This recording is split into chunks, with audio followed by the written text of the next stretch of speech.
The Remarkable People Podcast. Check it out.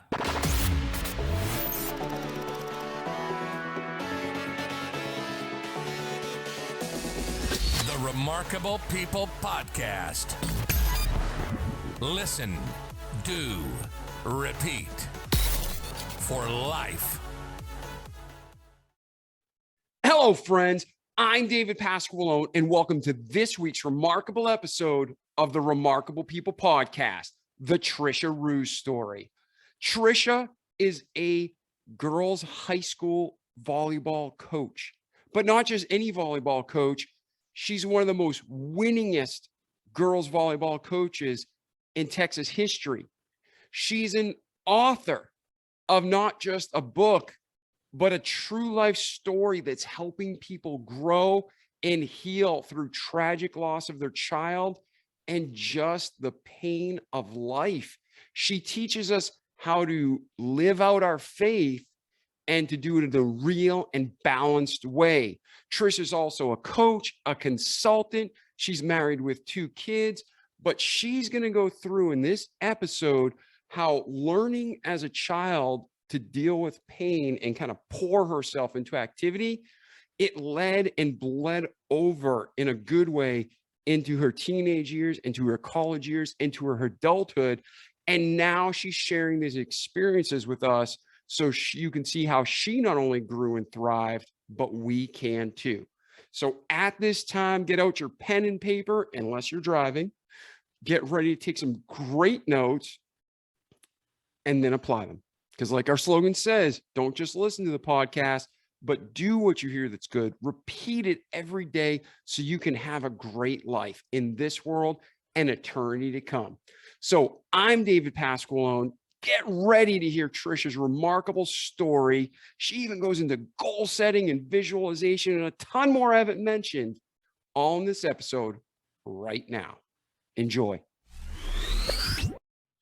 Hey, Tricia, how are you today? Good. How are you? Man, I'm pumped to hear this episode and spend time with you and learn and grow. So thank you for being here.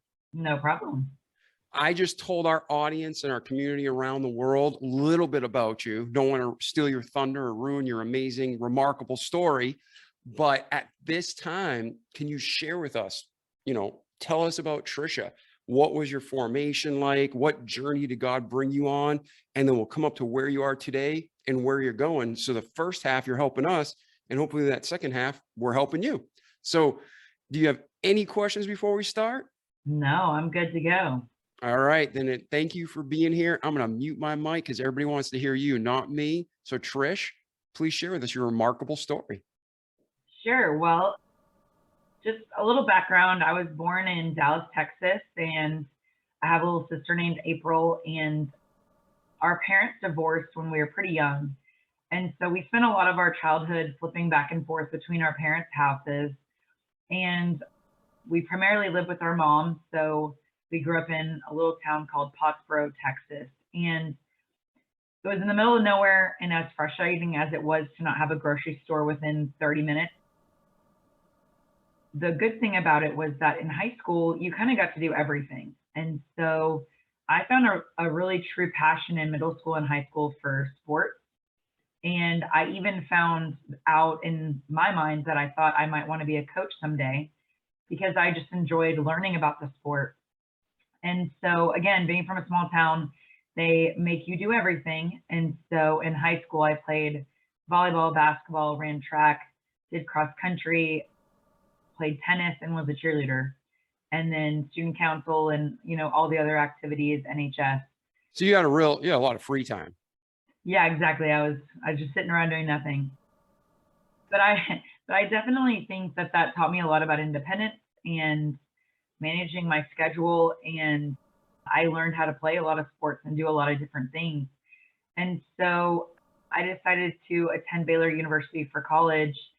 And there I kind of continued my passion and love for volleyball through playing for the school, actually on the club team.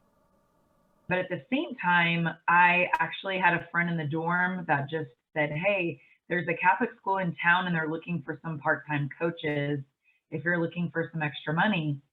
And again, that voice in my head that I always said I wanted to coach became very intrigued about that opportunity. So I inquired, I interviewed with the little local Catholic school in Waco, Texas, and they hired me my sophomore year of college as the head middle school volleyball and basketball coach. And so it was a part-time job. It was a lot of fun, got to meet a lot of families. And I can't remember the circumstances, but by the next year, in the summer before my junior year of college, they last minute fired the varsity volleyball coach at the high school and asked me if I would take the job. So I think I had just turned 20 years old, and they gave me the keys to a bus that I had to drive and told me I was the varsity head volleyball coach. And then I also started coaching freshman girls basketball. So I entered the coaching world really young. And at the same time, I was playing and learning from coaches that I had there. And by the time I graduated from Baylor, I had a degree in marketing and public relations, not in education, but I somehow wanted to coach. And the way that works around here anyway is that a lot of the private schools can hire people that, are part-time, or you don't have to be a certified teacher.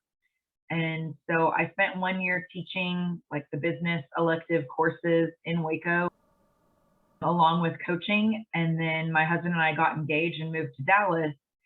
And I landed as the director of marketing at this really large Catholic high school and as the freshman volleyball coach. And so both of my passions were, kind of coming together. And then within a year, I actually moved to the head varsity volleyball coach and moved over to the admissions office and became the director of admissions. And so that's really where my career has been the last 16 years, is in the world of high school admissions and in coaching. And I built a really solid program. We were known statewide for having a championship volleyball program. After my second year of coaching, we won our first state championship with the group, and then continued to move on to the finals every year after that. And then in 2012, won another state championship. 2013, won a state championship. And then in 2014, we were gearing up for that three-peat, which is a really big deal, in the coaching world, especially with such a competitive sport in volleyball. But at the same time, my husband and I were trying to build a family. And so we did have our first son, Cameron, in 2011.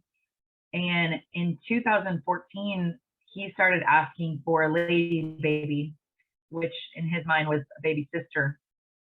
And, I'm busy coaching and doing admissions, but we really wanted that sibling for our son. And so I found out I was pregnant within a few months. And it was really in that summer that my entire life changed. We got a call from my doctor that we were having our lady baby, our baby girl. And before you go on, wait, I don't want to cut you off, but let's cover, because this is where the story is going to really take the focus and the intensity. So let me go back and let's cover the ground we've hit so far. So at what age were you again when your parents got divorced? I was in fourth grade, so 9 or so. So you were old enough to be aware, but not fully understand. And you said you were going back and forth between the two? Yeah, my parents couldn't decide what they wanted, and they did split up and get back together about 5 or 6 times.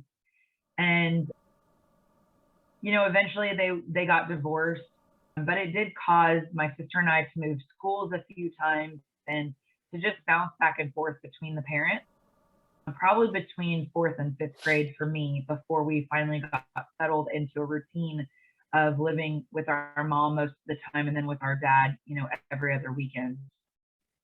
And do you think, like, while they were going back and forth, that kind of, because when you're telling your story from the outside, it's like you're go, go, go in high school, go, go, go in college. I mean, you're like go, go, go, go, go all the time.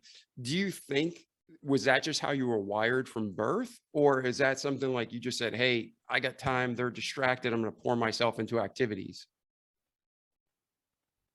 I think, and you'll find this as we talk a little bit more about my story, is that when I'm faced with more difficult things going on, like in my life, I tend to want to be very busy. And so I think likely in middle school and high school, being super active and busy was part of who I am.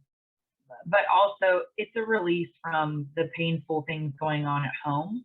And that, isn't always the healthiest way to deal with things. But for me, especially being a kid, my sister and I kind of found our way through our friends and through our activities and through our sports as a part of our identity and who we wanted to be, so that we weren't always stressed about our family situation, because it wasn't an easy divorce and a very clean divorce. It was definitely nasty at times between our parents, but we relied really heavily on our friends and our activities to get us through that. And sadly, I mean, 60% of homes go through divorce, and some, like you said, are messier than others.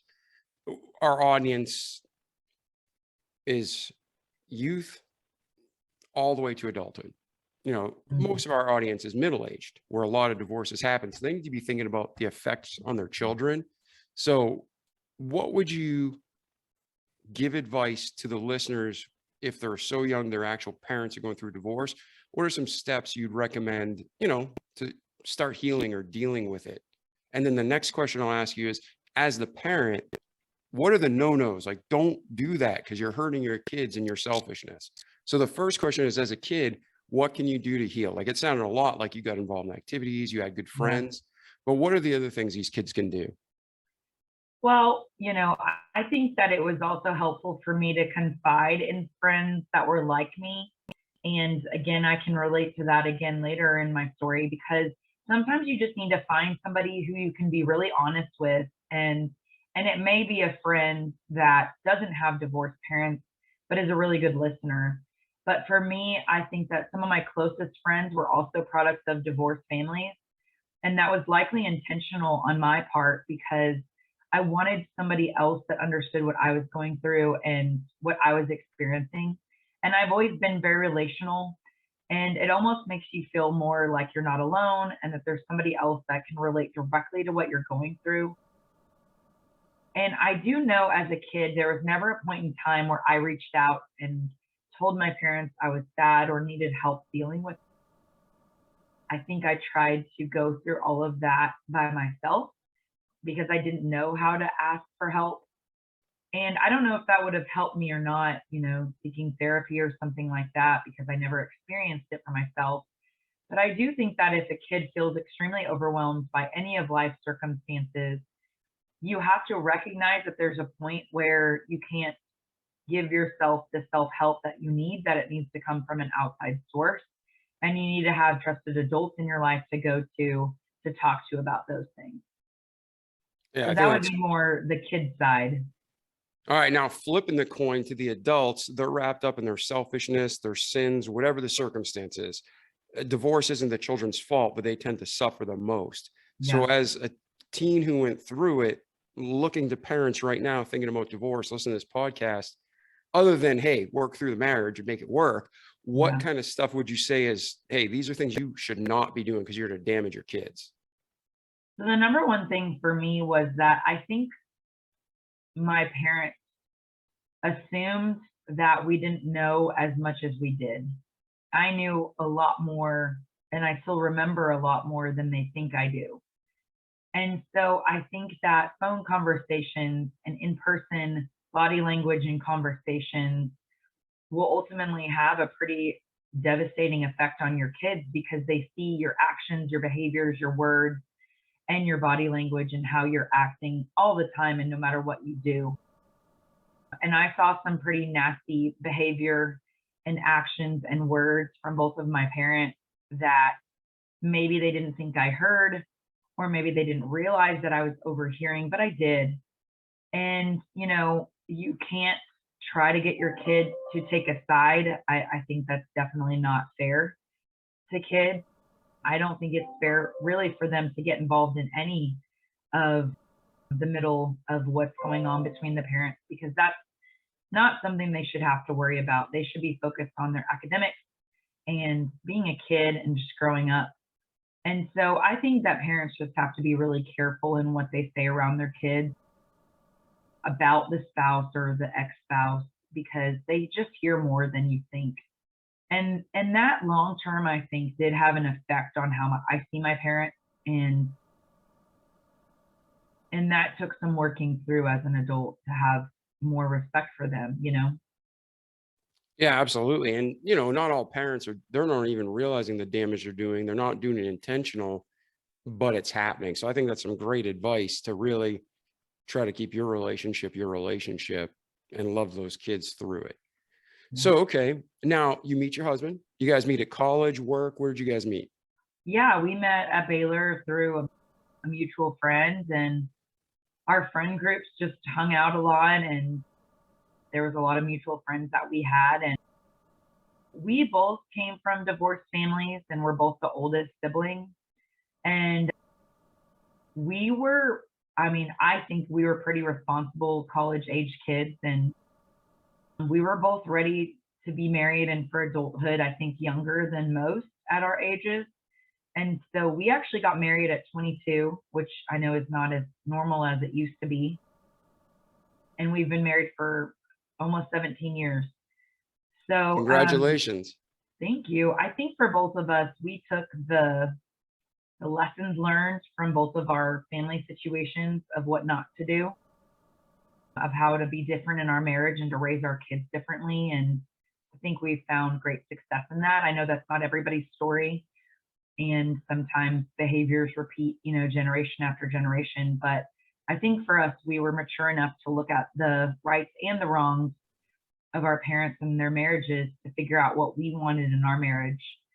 And we were married 6 years before we had our first child. And so I also think that we spent enough time together dating for a few years and then married to just kind of figure out who we were and to build our careers and have fun with our friends in our 20s and kind of explore and experience life through traveling.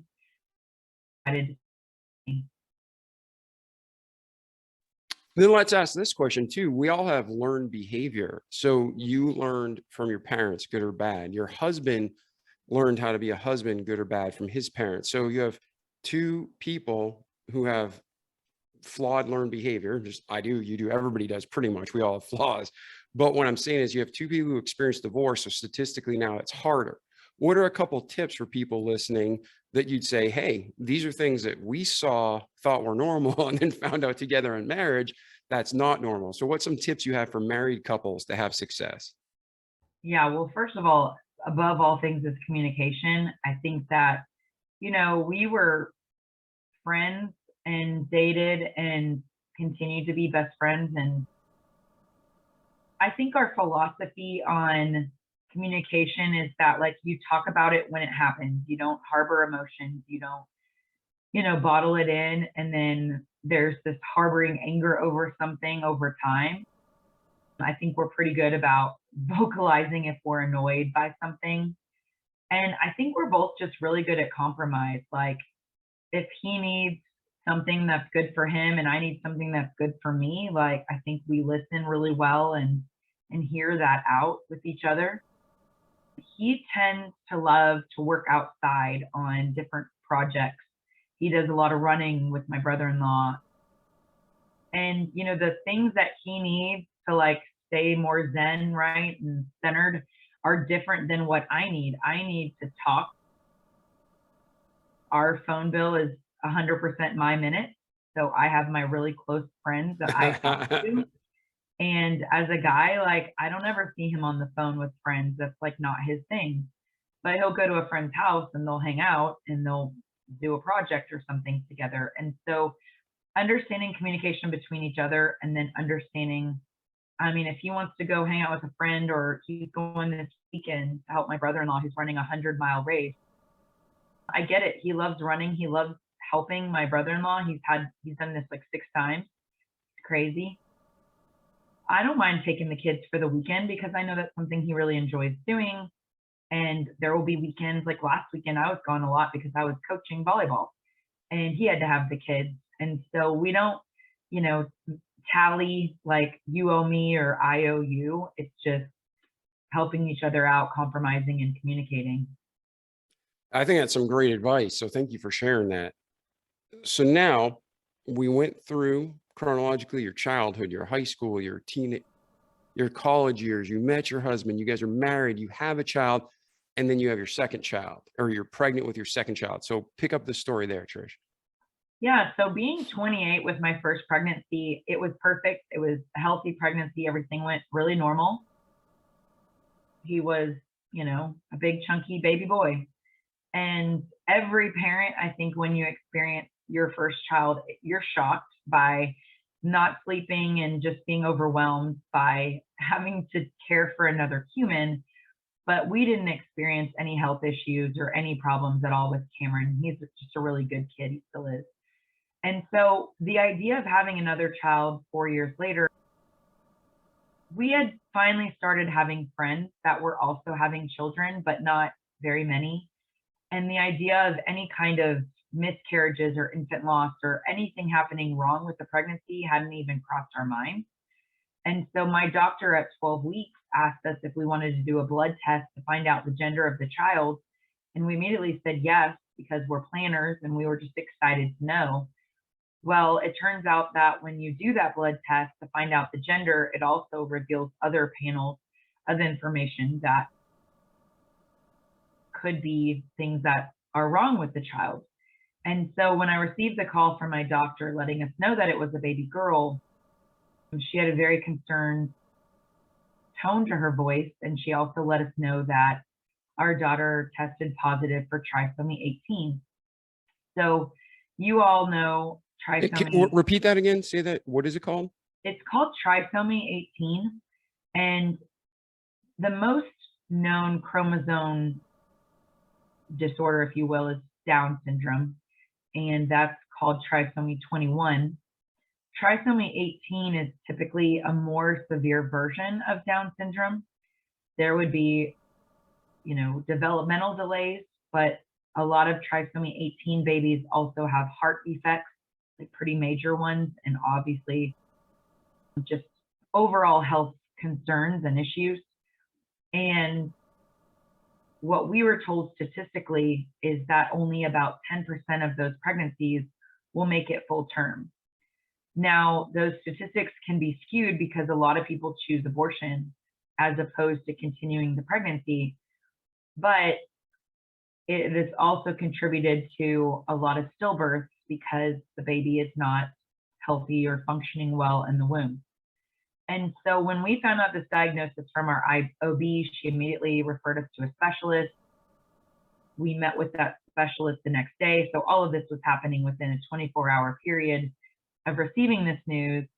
And, he essentially ran some tests, confirmed the diagnosis, and on top of that, immediately recommended that we have an abortion. And, our world turned upside down really fast because everything that we had hoped and dreamed of just having an easy second pregnancy like we did with our first was now turned upside down on its head. And I kind of assumed by being told to have an abortion that there was a possible risk for my health, because I thought that if you were going to recommend that to a patient, there may be some concerns for me. And so we really spent the next couple of days, besides crying all the time, exploring and Googling and trying to find anyone we could that knew about trisomy 18. And so the more I researched, the more I found out that, yes, it's rare for these babies to make it to birth full term and alive, but that my health was not at jeopardy. And so we told the doctor that we wanted to continue the pregnancy. And, for us, there was two reasons. One was our faith. I think that we believe that this was not an accident and that God was going to write her story and that it was not our choice to end her life. Because what if we were in the 10% that made it full term, and even if it was meeting her alive for 1 minute, I was willing to accept that. I was really willing to accept whatever circumstance God would provide or have in our lives, because I didn't want it to be my decision. And then the second thing is, I mentioned that my whole life I wanted to be a coach. and it's just always been in my blood. And I think the thing that my athletes would tell you about me is I'm very competitive and stubborn, and I want to win. And the way to win is to fight. And to fight, it means that you give it all. You put everything out there. You don't hold back. And you put up a fight no matter the opponent. It could be the best team in the state, but you're still going to try your best and give it your all so that you have no regrets after you leave the court. And there's just something inside of me that told me that this was an opportunity for me to live out my words and actions personally. Because instead of giving up my fight for my child, that by choosing to pursue her life and to let God write her story and be there for her, whatever that meant, it was showing that I was willing to fight until the end, whatever the end looked like. And so, we made that decision, and timing wise, we got this diagnosis on July 15th. And in the state of Texas, the start date for volleyball season is the first week of August. And so I was about to enter a very, exciting time in my year, a time of extreme optimism when everyone, believes that their team is going to do it this year and win. I was going into a year where we had a possible three-peat, which was, an overwhelming task, but one that I was really excited about. And I just had a great junior, senior class that had been with me and had won previous state championships that were wanting to finish out their careers on top. And I found myself starting off this season, that's filled with optimism, letting them know that I was pregnant with a child that would likely die, maybe even before their season ended, and that I may not get to finish the season with them. And I know a lot of people were really concerned about me and just how I communicated that message to a bunch of teenage girls. But what I found in those months after, with me living out my faith and my commitment to my daughter, I had this whole high school team of athletes that, instead of worrying about the drama of boyfriends and, things that go on in their lives that they usually worry about, instead they were highly committed to a higher purpose and a higher cause. And that was to making the season as memorable and as fun as it could be, to help boost my spirit and to help my family get through a really hard time. And so we ended up winning the 2014 state championship. And Wow. I think that I had a great team. They were talented, but we had also graduated some really, really key players the years prior. And I really accredit that win and that season to them being selfless and, playing for a higher purpose and a higher cause, and just us being there for each other no matter what. Yeah, and not to add, but to add so the audience knows, we have listeners in 93 countries actively. So in America, there's sports like wrestling. Wrestling New England is popular, but wrestling in Iowa is like off the chart, right? Yes. So an average Iowa wrestling team can probably tool a New England champion team, just because that's what they're good at. And not to exaggerate, and you correct me if I'm wrong, Tricia, but volleyball in Texas is like a game. So if she's winning 3 championships and these girls are marching towards God with a purpose and they win 3 in a row, that's just like incredible. Yeah, volleyball is very, very popular in Texas and across the club world. It's almost frustrating because when you play select, you could be up in Philadelphia for a huge tournament and it's all Texas schools playing each other in the finals, because that's where the talent comes from. And that's not to say there's not talented, volleyball players in big regions that are also very talented, but particularly our region in North Texas is extremely competitive in the sport. Yeah, and I think, what do you think? Because listening from the outside and just life experience, the higher level the competition, the higher level people rise. So once you're around greatness, you just become great, and the level just keeps going up. Is that what happened in Texas? Somehow just somebody became passionate about women's volleyball and now it's just dominant. Oh, absolutely. I mean, I think that kids are starting to play younger and younger. And as the talent keeps getting better and the game keeps getting faster and girls are hitting harder and the sport is becoming bigger, you're just around that all the time. Even the little school teams around here, elementary school teams, are pretty talented. And so I think that's part of it. You know, it's popular. The most athletic kids want to play it and be good at it. You know, in Texas, boys volleyball is not very popular, but in Illinois, it's really popular. So the most athletic boys are playing volleyball in Illinois. The most athletic boys in Texas are, you know, playing football. And so down here, the most athletic girls, we don't really have field hockey as much or other sports. They're all playing volleyball. So Yeah, and there's a lot of people in America who don't even know what field hockey is. I'm from yeah, Boston. I'm from outside of Boston and Milford, and they had a field hockey team. But yeah, many states don't even have field hockey. They have no idea what it is, or lacrosse. And these are yeah, great sports, right? yeah. All right. I didn't want to derail. I just really I wanted people to understand in different areas of the world that to win a championship in any country, it's impressive. But Yeah. to three-peat in Texas with girls volleyball, that's pretty impressive. So that's it. So now you get through this season, the girls take it to the next level and win. And then what's going on with your pregnancy at this point?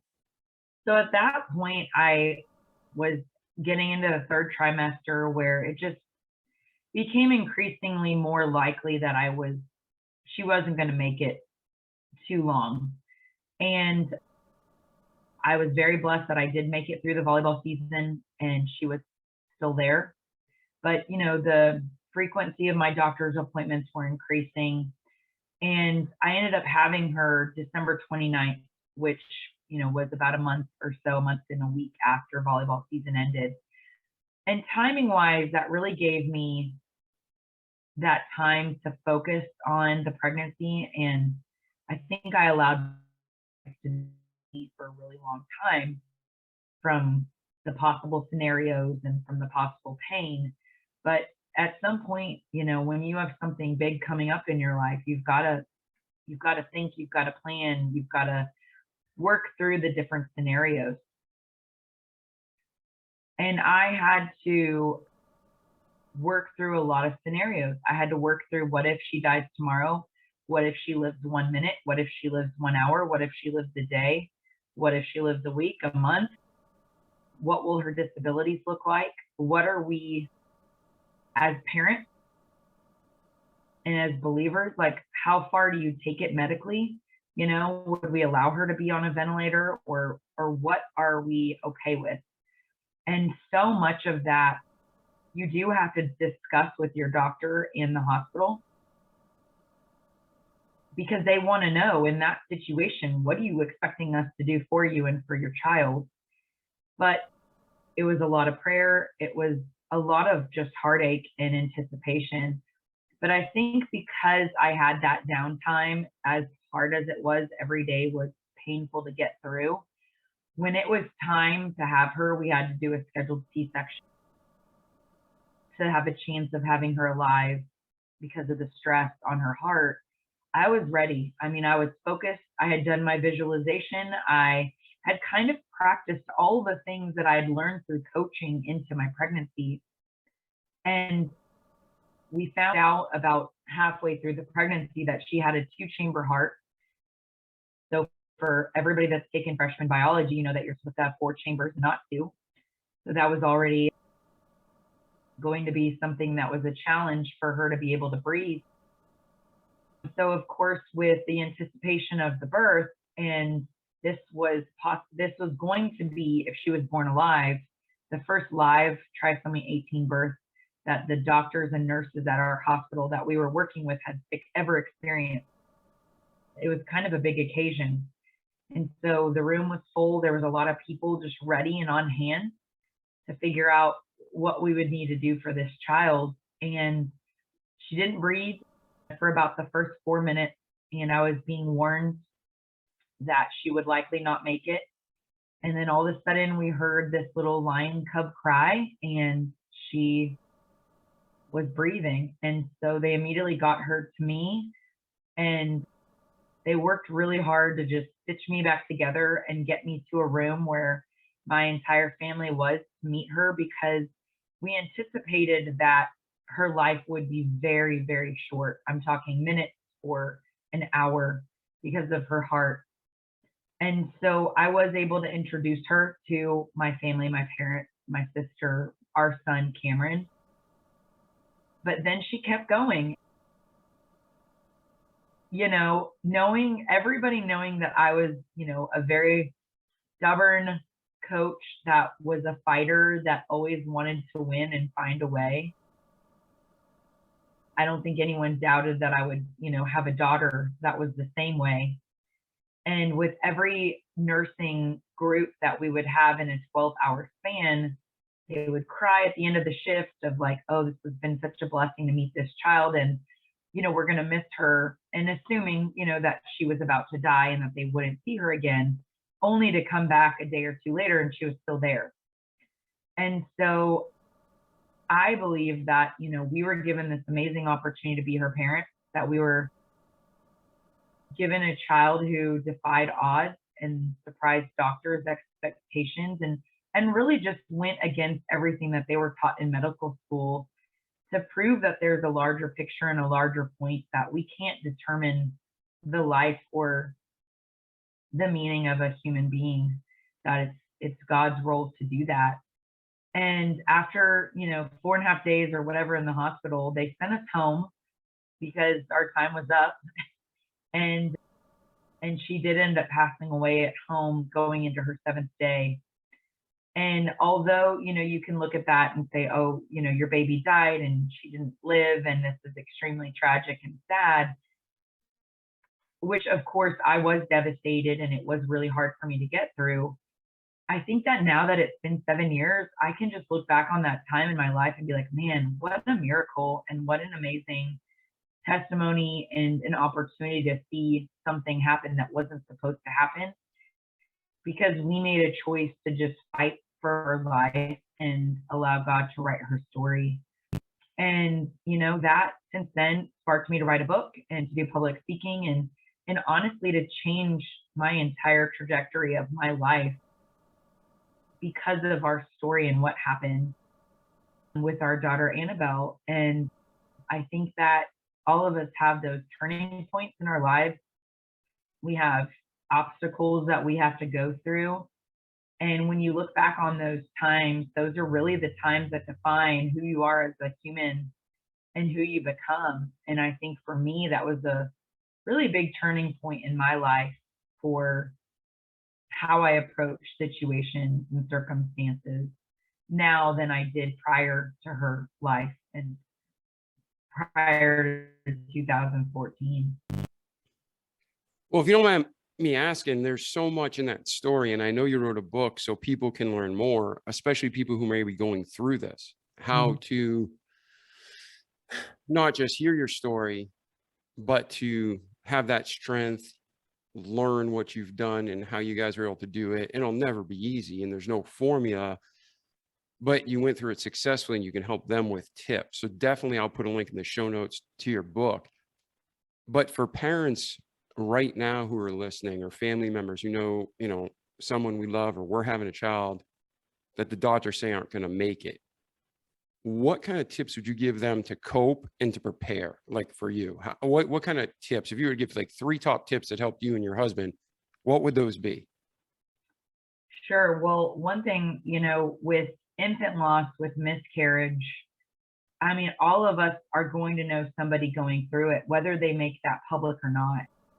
My sister had 2 miscarriages last year before she had a baby that is now 16 months old. And I think I want to speak to women in that a lot of people hide it and want to lock themselves inside and mourn the loss by themselves. And then I think when I speak to men, I say, you want to be the protector and be the strong one but it's okay to not be that way sometimes. And because that's how my husband and I were. I was like the crier, the emotional one. And he was trying to be the strong rock. But the thing that I think helped us the most, one, kind of going back to saying that I had friends when I was a kid that also had divorced parents because they looked like me. I needed to find people like me, specifically like me, that had gone through the loss of a child or had had a similar diagnosis. And in this day and age, through podcasts, through Facebook groups, through, other social media avenues and networking, there's always a way to find somebody experiencing the same type of circumstance as you. And I found that really helpful for me personally to talk and to correspond with people like me. The second thing is, I think it's really important to know that you don't have to do this alone and that there are grieving, support groups for grieving mothers and for, whatever, again, your life circumstances, whether it's cancer or the loss of a parent or job loss or a change in your life circumstances. And so finding either a therapist or somebody that's a professional in the world of your circumstance is helpful. And then for me, I think I had to find passion and purpose within my circumstance. I had to say, okay, God, you're throwing me a curveball and this is really difficult. Help me find the good in this. And the good for me was God telling me that there's a bigger plan for her life that I even know. And that message came through me being told to write a book, for me sharing my story through podcasts, through public speaking. And the book title is actually When Wishes Change. And, I started writing at the end of 2019, pre-pandemic. I finished editing last year at this time, or was in the editing process. And I realized that my book wasn't just about my situation, my pregnancy and my loss. It was about having a wish or a dream of something your whole life or whatever amount of time and it not coming true, and finding out how to navigate that and still find hope in your life and joy in your life and purpose in your life without being completely defeated. And I think I've done that successfully since the loss, because I realized I had to find passion and purpose through what I was going through.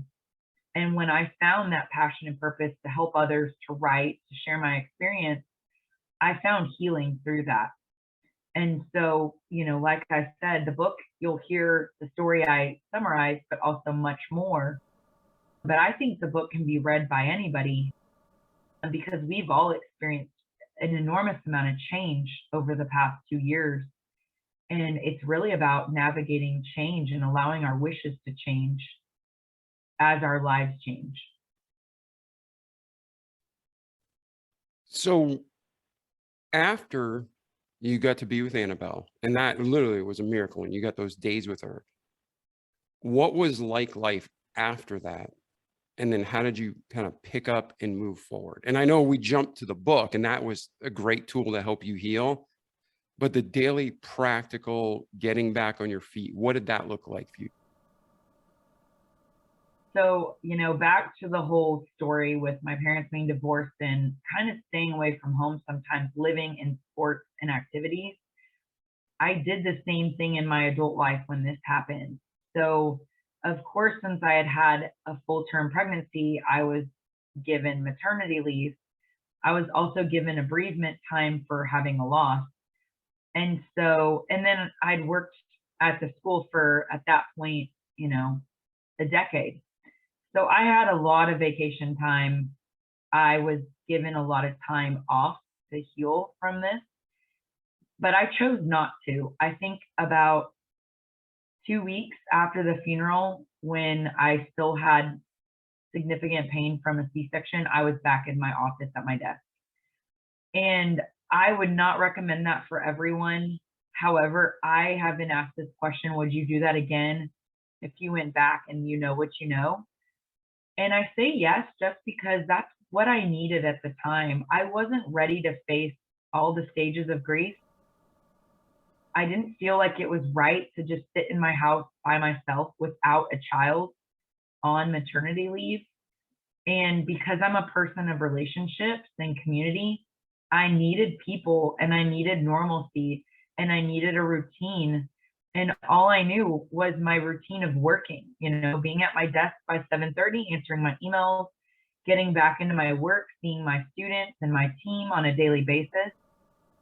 And my husband, had to go back to work pretty quickly after the loss. And so it was just me by myself at home. And I stayed busy. And the warning I will say that comes with that is when you push off your grief and your circumstance, it catches up with you later. It just does.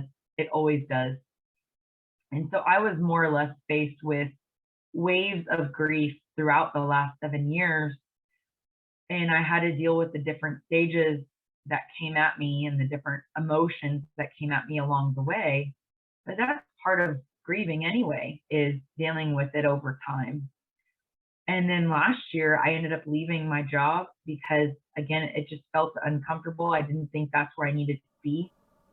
There were some circumstances that my wishes had changed and things had changed.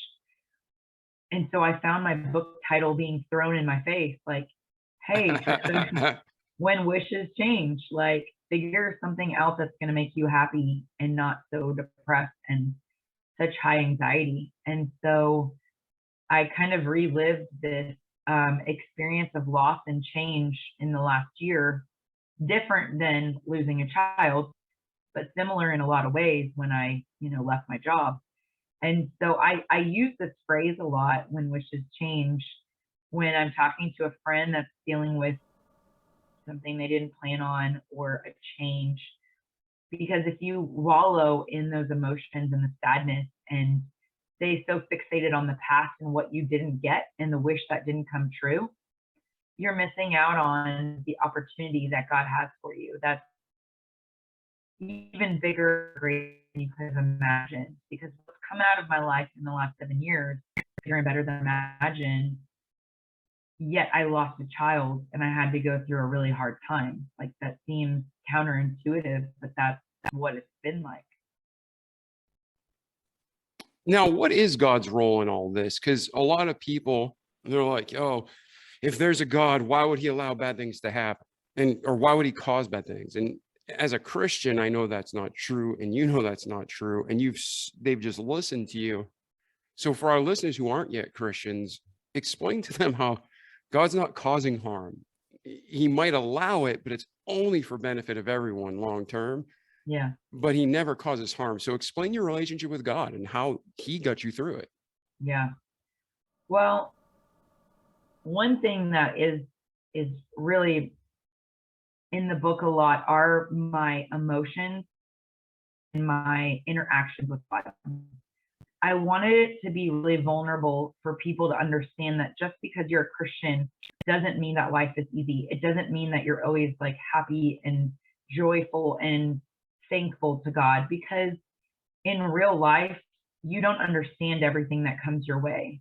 And so I did have anger and I did have emotions, and I asked why with tears, hysterically begging the question, why me? Why is this happening to me? And I will say that when you have honest dialogue with God, when you ask for answers, you get them, but they come in different forms. Sometimes it's just a peace and an understanding. Sometimes it's more in your face, obvious. There are several stories I have in the book that could not have been orchestrated any other way than the hand of God. I have a very vivid dream that I mapped out that I had about Annabelle and her life and her life's meaning when I was pregnant early on. That all came true. And then a couple other circumstances that happened that could not have been any other reason besides God's hand in it. But again, I realized that I suffered through a loss. However, the greater good was the hospital that I birthed her at changed their policies and procedures for trisomy 18 babies, and other babies after us lived longer or just plain lived because of our situation. I think that the sharing of our stories and our personal testimonies are helpful to other people that are going through situations to help them navigate. Actually, a few days ago, another trisomy 18 baby that I had kind of counseled the mother through her pregnancy, she had an abortion scheduled, and I told her, like, you don't have to do this, please don't. That little girl just turned 7 years old, and she didn't have the same heart defects, and she had a different circumstance. But much like my specialist, hers had also recommended abortion, and she thought that was her only choice. And so there's another child that possibly is on this earth because of the impact that Annabelle had and the things that I had learned, because I was a month ahead of this other mother in my research and my findings. And none of that is me. Like, I don't want to give any credit to myself for like saving lives or being that person, but I'm like the conduit that was able to experience something and go through something tragic and difficult to then help other people. And to me, that makes it worth it. I mean, I understand, again, but maybe back to coaching and going through some other really difficult life experiences, that sometimes things come crashing down in a bad way, or something tragic happens for something better to happen or something bigger to happen. And we did end up having another child after Annabelle. I was pregnant about 6 months later with my little rainbow baby, Andy, little girl. And we wouldn't have her if it wasn't for Annabelle, because I don't think I would have been pregnant 6 months after my second child, first of all. And second, we had planned on wanting to have 2 children because we have a small house and 3 bedrooms, and that made more sense to us. And so I know that Andy was a gift out of Annabelle's loss to us. And she's crazy, and she's a little curly haired blonde little girl, but she rocks this world, and probably wouldn't be here without what we went through. Yeah, and thank you so much, Tricia, for sharing all this, because I know this isn't necessarily easy. And when you come to the point of healing, I know it's easier to talk about, but I really truly thank you, because there's a lot of people that are going to hear this interview and it's going to connect. Mm-hmm. And one thing, you said many things, but one thing that you said in this last segment was about how, God always revealed the answer, but we don't know the timing. Mm-hmm. And we can't let that get us down, and we can't go off the beaten path.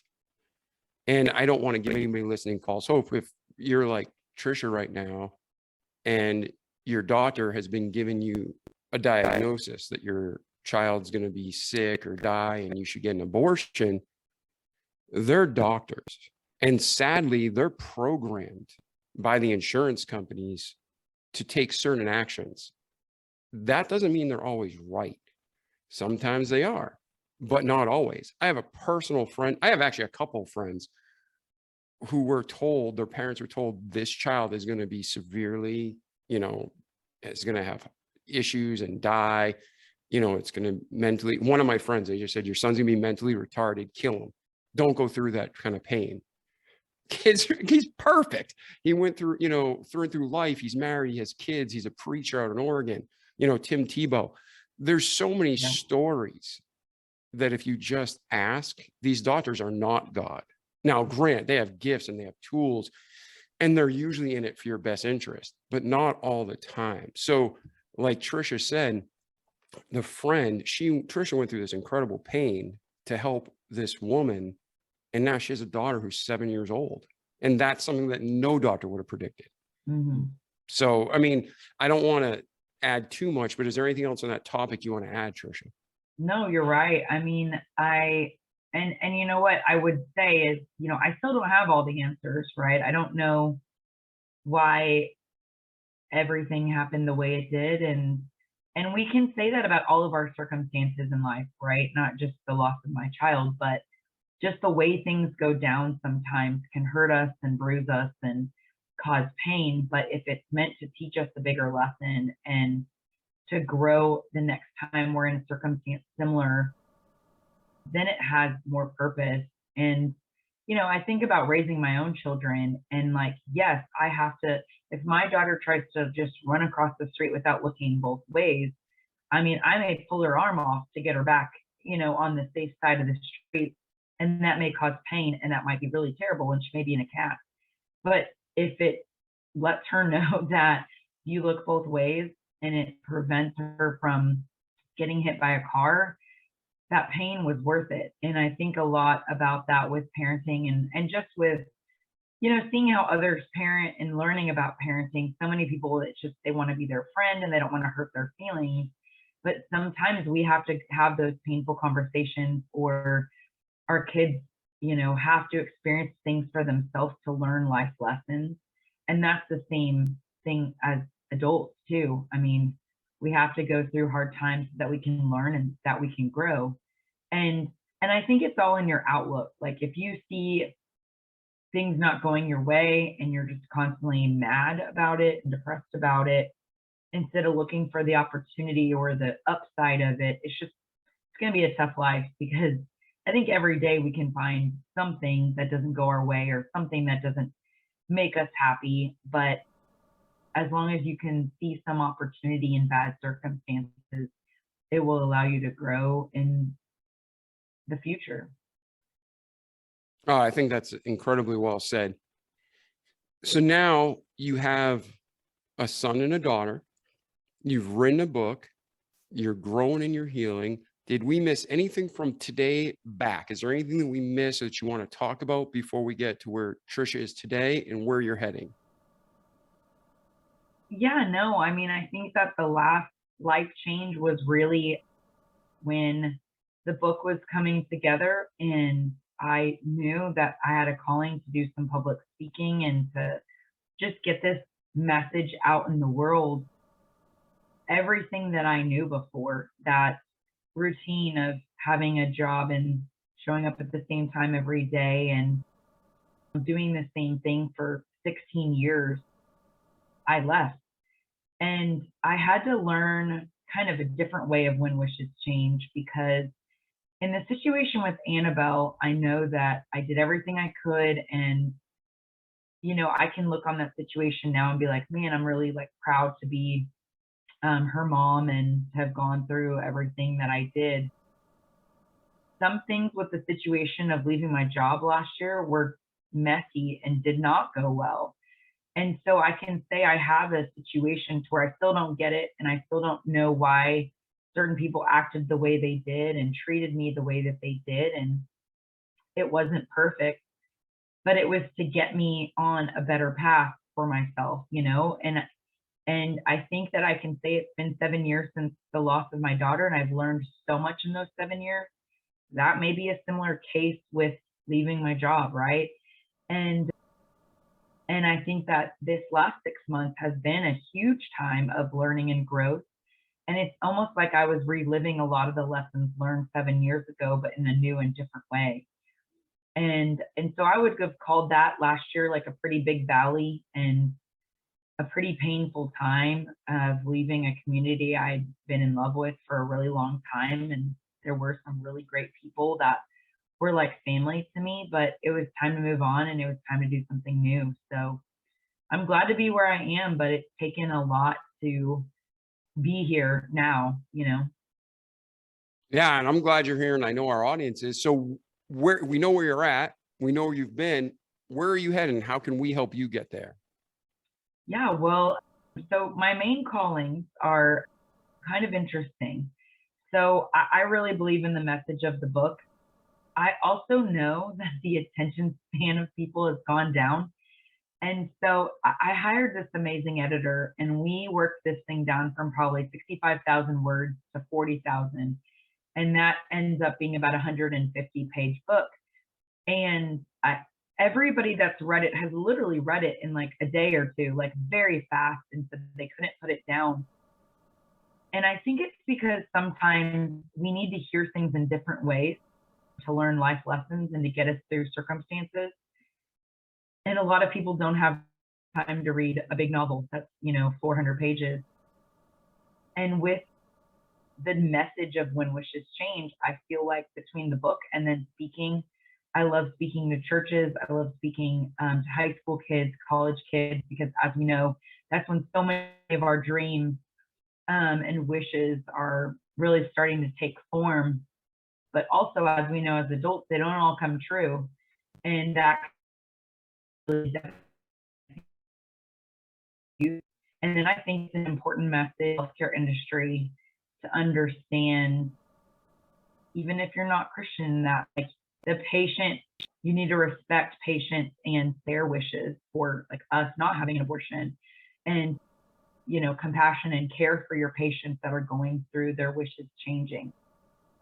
So any speaking opportunities, I'm jumping at as fast as I can because I love it.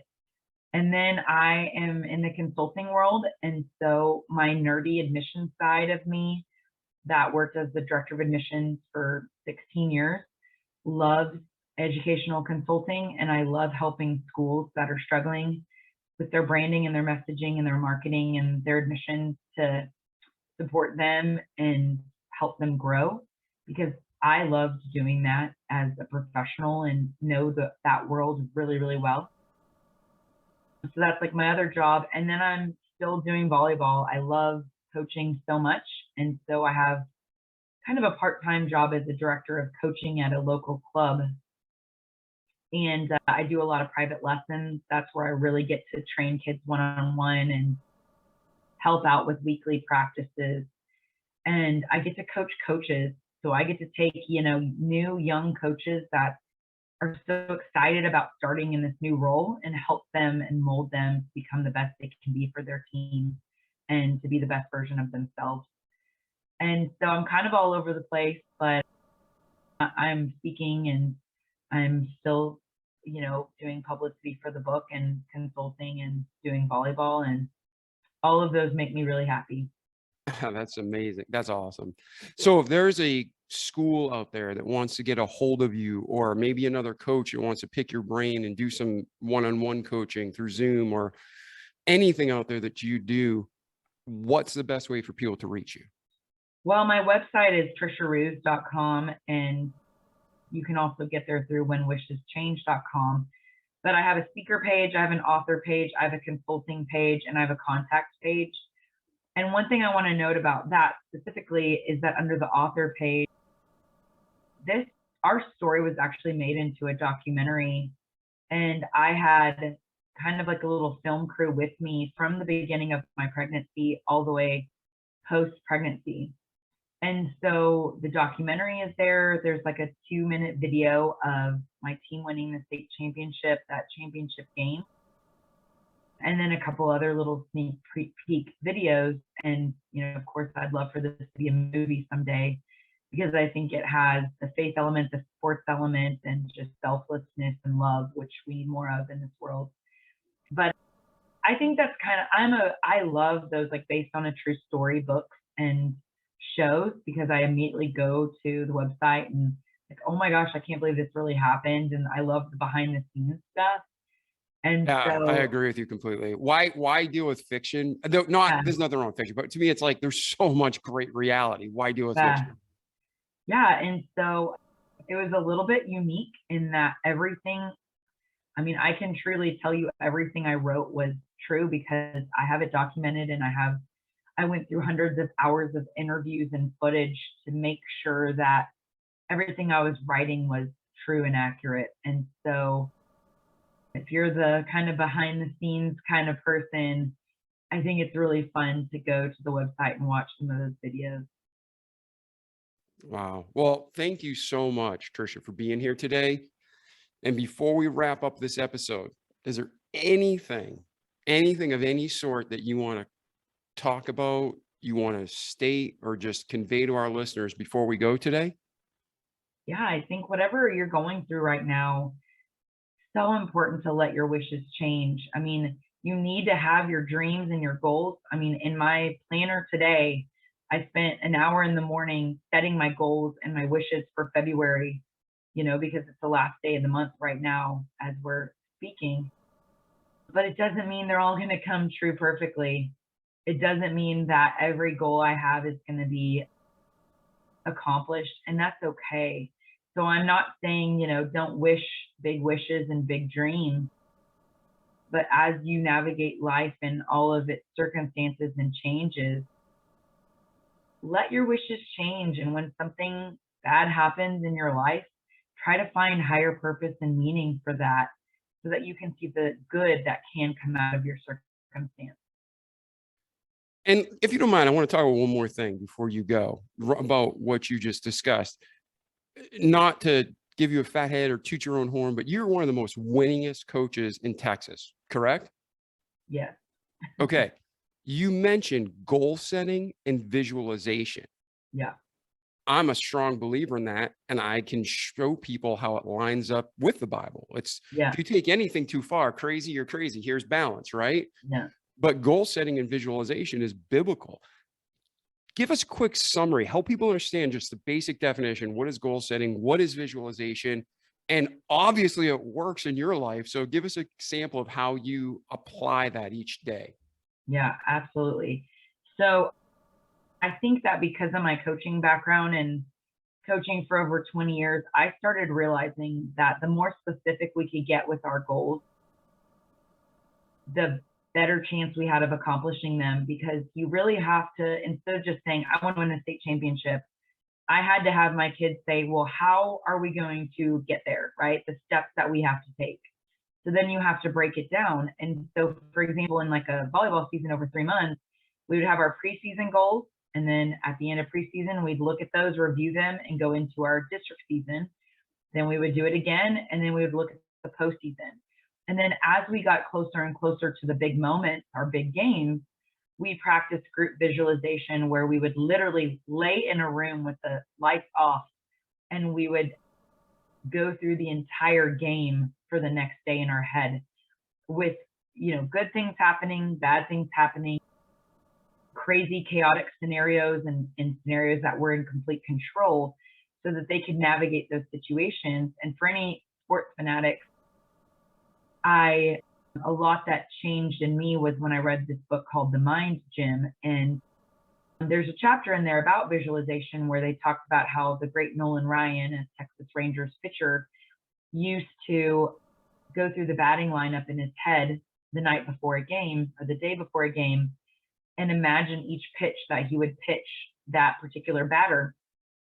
And so that when he got there in the game the next day, he felt as if he had already practiced through all the scenarios in his head and felt more confident. And since I have applied those principles so long in coaching, I now do that in my real life. And it kind of ebbs and flows, and I use different systems and different kinds of ways of doing it. But for me, I think that setting weekly goals and monthly goals and yearly goals are kind of my big three, because I need to know my big goals so I keep my eye on the prize, like the big picture. Then I need to know how that's going to get accomplished and the big things that have to get done each month in order to get to that goal by the end of the year. And then weekly, I have to know what I'm going to do every week to get to the monthly goals, to get to the yearly goals. And, I set goals with health and wellness and working out, and spiritual goals and career goals, and ways to help my family out differently and more efficiently. And so it can really speak to every aspect of your life, but it's a game changer. And as tedious as it can be, and sometimes time consuming, journaling things and writing all these things down, it's so amazing to look back when you have it in writing and be like, oh my gosh, look how far I've come and what I've accomplished. And what that does for you is it sparks you to be even more motivated to your future and to what's to come. Because when you see what you can do in just 1 year or 1 month or 1 week, that continues to keep you motivated year after year. And I'm also obsessed with John Gordon. Please listen to this and like interview me, John Gordon. But he always has. If anybody knows John Gordon out there, Tricia put the Roos shout out for this episode. I love him. Well, you know, he does the whole like one word challenge where you have like a word of the year. And last year my word was deeper. And oh my gosh, like I thought of that word all the time in relationships and in my writing and in being vulnerable and in exploring myself deeper for, you know, where my career was headed. And it changed my life. That last year was a game changer. And this year my word is habits. And I'm really focusing in on the habits of, you know, eating and health and wellness and my time management skills and how I spend my day. And I'm 31 days in, and it's been pretty life-changing already. So I can't wait what the next 11 months look like for my habits to keep forming. But I'm a big believer in like focusing on a word and it motivating you in all aspects of your life. Yeah. And even like how we read our Bible, we'll read a scripture and we meditate on it and then we apply it. But the more we just think on it, the more it starts to actualize in our life. And the same thing with the word. We're saying, okay, I want to be disciplined, or whatever your word is, right? Like you said, this year it's habits. The more we put attention to something, the more it comes to fruition. Yeah. And I know that it's not like one study, you know, you want to slap the people in the head that say, oh, a study's been done that proved this. Well, yeah, one study, and the people were probably paid to come up with those results. But what Tricia's talking about with that mental actualization and visualization, that's been studies for throughout history pretty much. But it's proven. I mean, you have Olympic athletes that they sit in a chair. You have Olympic athletes that they send on the track. Both of them go through the workout and the physiological muscles fire the same. The mental synapses fire the same. So thinking through it and doing it, it's almost identical. So that's what makes Tricia one of the most winningest coaches, is she figured that out. So, and if you think it's silly, all right, if you had a football coach, you wouldn't laugh at the football coach by watching video. Yeah. But yet that next level is just running through the program with visualization. And that visualization is more powerful because it's not static, it's dynamic. You can change the scenarios. Like you said, Nolan Ryan did, you know, all of a sudden, oh, I need a curveball for this guy. Yeah. It really works. So give it a shot. And you said, I haven't read that book, but you talked about, I just scrolled the Mind Gym. You said that was one of the books that really helped you. Yeah. And they, just like you said, they talk about Olympic athletes that go through visualization. I mean, they all do it. And I'm sure you'll hear a lot about it, you know, in the Winter Olympics, because if you know, remember Cool Runnings where they're in the bathtub, like visualizing the turns.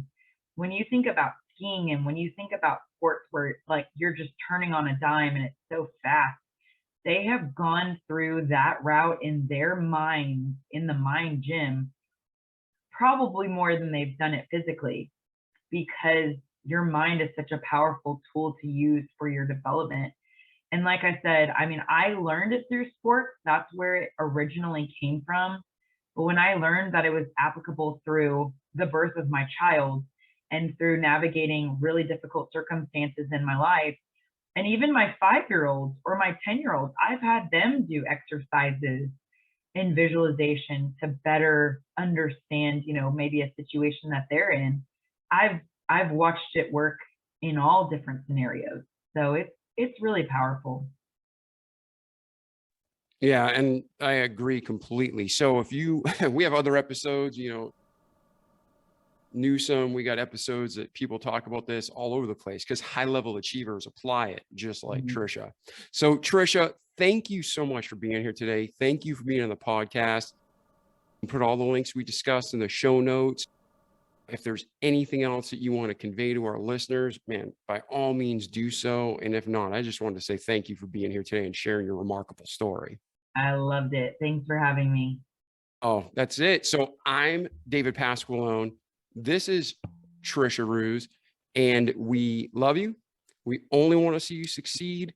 So like our slogan says for the podcast, don't just listen to this remarkable content Tricia brought you, but do it, repeat it, visualize it, so you can have a great life in this world and an eternity to come. I'm David Pasqualone. Again, thank you, Tricia, for being here, and have a great life.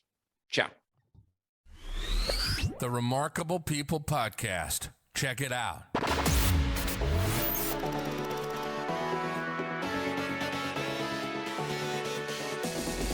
The Remarkable People Podcast. Listen, do, repeat. For life.